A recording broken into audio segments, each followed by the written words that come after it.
What is going on, everybody? Welcome back to Locked in Sports. Today I'm bringing you my 5 best bets for today, April 4th in the NBA. Got 5 bets I'm really confident in. I like these ones. There's some pretty solid picks. But before I hop into the bets, gotta hop into the recap. Before I hop into the recap, I just want to say that I know this video is coming out a little later than usual. Last night wasn't a good recording opportunity, but I had all my research done, so woke up first thing in the morning and trying to record this video and get it out to you all before the games happen today. So that hopefully a lot of you still haven't placed your bets. You're able to watch this video, get some good picks before the lines change. And yeah, also, if you're watching these videos a lot, if you're making money off them, subscribe to the channel. It really helps us grow here and means a lot to me when you guys subscribe, like, comment, and of course, turn on notifications. So with that out of the way, how did we do yesterday? Well, not a great day. It was a 2-4 day. Obviously, really not what we want to see here on the channel. NBA hasn't been being too kind to us recently, and some of these picks some of the games just turned out really unfortunate for us. They were really close, but what hit, what didn't? Well, Nick Claxton for rebounds. We had him for over 10. He had 13, but he cleared this line in the third quarter. It was really sweat-free bet. That one was nice. We had Trey Murphy for over 5.5 rebounds. He had 7, also pretty sweat-free. He was up near this line early, and he got there. What didn't hit for us? Well, Bogdanovich, we had him for his first quarter points. Yep, he was a bucket away. We had him for over 3.5. He had 2, so 1 bucket away, and he would have gotten it. It's kind of the story for a lot of these lines. We had Dennis Schroeder for over 13.5 points. He had 12. 1 more bucket, he would have gotten it. That game was agonizing because it was really just watching the end of the game, hoping that Dennis Schroeder would be the one they fouled and he could get his free throws and get his extra 2 points. Didn't happen. Dennis Schroeder was just a monster assisting last night, a lot more than usual. He had 11 assists when he normally is averaging 3-4 per game. So it's unfortunate that he was assisting more than scoring, but yeah. We had Clint Capella for higher than 12 points, or 11.5 points, sorry. He had 11, exactly. So again, 1 more bucket, and he would have cleared the line. It's just really tough break with a lot of these games where we're 1 basket away from them clearing their line. And then, of course, we had Jalen Suggs for over 11.5 points. He had 7. Suggs just did not get it rolling in this game really at all. He started slow. He had a good streak toward the middle where it looked like he might actually catch up to this line and then just stop scoring completely. It's unfortunate. Suggs really doesn't like to play nice when we bet on him, so it might be a player that I'm avoiding taking picks on for a while. Also want to say today we have 5 picks instead of my usual 6, and that's just because the NBA hasn't been being nice to us, and I want to be a lot more cautious, a lot more careful about the picks I decide to put in videos, because we still have a winning record here on the channel, but I'd like to keep it that way. I'd like to expand our winning record instead of kind of just keeping it stagnant, which is how it's been for a while. So going to be offering 1 less pick, but hopefully 5 much more secure picks than my usual 6, and yeah, let's hop into them. For my first pick of the day, taking a Sacramento Kings player, and it's an under. Now I know unders aren't the most fun to bet on, but this is a really locked-in pick that I'm surprised the line is this high, and just I feel really confident in this one. It's De'Aaron Fox for under 25 points. He's been averaging 22.7 over his last 10. He's only had 20 against the Knicks previously, and he's under this in 5 straight. Also, he's only over this in 1 game out of his last 10. Yeah. He's only over in 1 of his last 10. 10% of the time recently. He's been going over, and 90% he's been going under. It just feels like a prime spot to back this under. I know De'Aaron Fox is a good player, and I always think of him as someone who's going to score high, but he's just not someone who's scoring higher than 25, so I'm easily locking in De'Aaron Fox for under 25 points.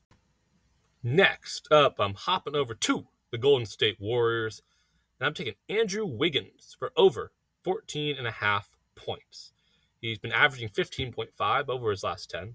He averages 12.5 against Houston, which is under, but he's been well over this line in 4 of his last 5, including being over including having over 20 points in 3 of his last 5.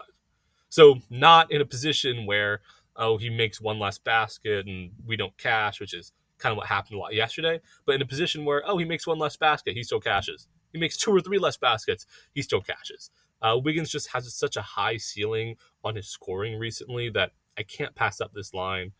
And yeah, he's averaging 12 and a half against Houston, but Houston is a drastically different team than they were earlier in the season. I got a couple Houston picks coming up for that very reason, but they feel like a completely different team than they were before. And I think that Wiggins is going to match up better against them now than he did previously. And I think he's going to play like he has been recently and go over 20 points, hopefully clearing this 14 and a half mark in the first half, if not the third quarter. But even if he doesn't, I think this is a competitive game. The split is about 4.5 points, I believe. So he'll be playing in the fourth quarter. Yeah, there's just a lot of reasons to like this pick. So I'm easily backing Andrew Wiggins for over 14 and a half points. Next up, hopping over to the Houston Rockets, I'm taking Amen Thompson for over 8.5 rebounds. He's been averaging 10.5 over his last 10, and here's the thing. He averages 4 against Golden State. But like I said, the Rockets are a completely different team. Back when Amen played the Warriors before, yeah, he was only averaging 4 rebounds a game around then, but now he's averaging 10.5, and he's been over this 8.5 line in 4 of his last 5. His one under was a 7, so still really close to this line. Yeah, Amen Thompson is just rebounding a lot more than he used to. And if you just look at the Rockets' trajectory as a team over the season, Amen Thompson's been rebounding a lot more. There's another player who I'll talk about next who's been rebounding a lot less. And I feel like Thompson's line is only this low because if you look at it at face value, it might seem like he just doesn't rebound well against Golden State, but I don't think that's the case. I think it's just that he didn't rebound well when he played them before. Now he does. So, yeah, I'm locked in Amen Thompson for over 8.5 rebounds. Now, to talk about that player who I think isn't rebounding as well as he used to, it's Jabari Smith Jr. I'm taking him for under 8.5 rebounds. He's only averaging 6.4 over his last 10, and he's under this in 5 straight games. Yeah, 5 straight. You know I love to back a player when they're over, under, in 5 straight. And he averages 8.5 against the Warriors, but like I said, that was a different Rockets. That was a Rockets where Jabari Smith Jr. was the one doing all the rebounding, and Amen Thompson wasn't. Now Amen Thompson is the one grabbing all the boards, and Jabari Smith Jr. isn't. They've kind of swapped their roles there on the team, and I like taking advantage of these lines before the sports books catch up to, hey, these guys aren't rebounding like they used to at all. They've swapped how much they rebound, and yeah, I think it's a great spot to back not only Amen Thompson, but also Jabari Smith Jr. for under 8.5 rebounds. Next up, I've got a player from the Clippers. It's another under, but like I said before, when you got a locked in under, you got to take it. It's Terrence Mann for under 8.5 points. Yeah, he's averaging 9 over his last 10 games. I'll give you that, but he's only averaging 2.3 against the Nuggets. And that's not in fewer minutes, that's in full game minutes. He averages more minutes against the Nuggets than he has been over his last 10, but he's only averaging 2.3 against them. He's under this in 4 of his last 5 games, and, well, his PRA is also a valid line here.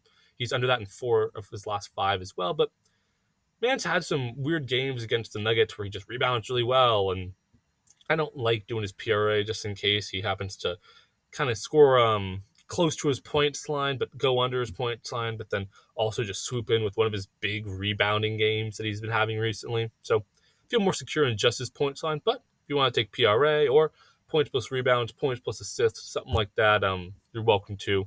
Personally, I'm just locking in Terrence Mann for under 8.5 points. All right, those were my 5 best bets for today, April 4th, in the NBA. Now, this is a section where I normally hand out my cutting room floor picks, but honestly, I think I'm going to skip that for today's video. It's already coming out really, really late. I can get it out to you guys sooner. I don't include these here. And also, I just feel like the channel's been, I don't say like a rough patch, because I don't think our record has been going down. It's just our record hasn't been going up, which is, obviously frustrating. You want to have a lot of winning days, much more than you have losing days. And we've been kind of hitting it 50-50 recently. So just sticking with my top 5 picks for today, 5 picks that I really like. I'm going to get this video out to you guys as soon as I can. hopefully your lines are still good, and it's not too late for you guys to place some bets. But yeah, as always, subscribe to the channel if you're watching these videos a lot and you're making money off of them. It means a lot to me. These videos take a lot of time and effort to produce. So yeah, really means the world to me over here when you guys like, comment your own picks, parlays, everything down in the comment section below, get a discussion going. And lastly, I have an NBA Power Rankings video coming out very soon. Hopefully later today. It's recorded. It's just in the process of being edited. Let me know if you guys are excited for that. Let me know where you think I'm going to have teams ranked. I'm doing my top 12 teams in the NBA right now, specifically how I think they're going to do in the playoffs. Video I'm really excited to get out, really excited to talk about. And yeah, hope you guys found some good picks here and have a good one. And let's make some money.